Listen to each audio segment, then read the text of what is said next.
yaşına 5 cüt ayakkabı aldı. O bir cüt ayakkabını neçəyə aldı? Nailə 650 manat deyir axı.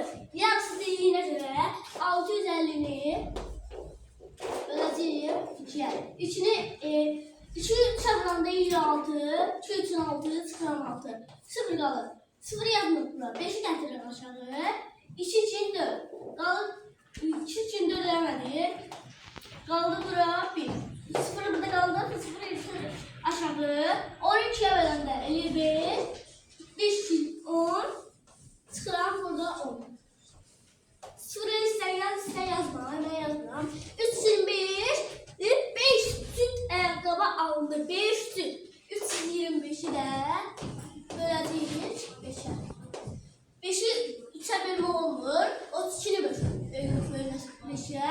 5 6'ını 30. Sıram 30. 2'den 0 çıxanda qalır 2.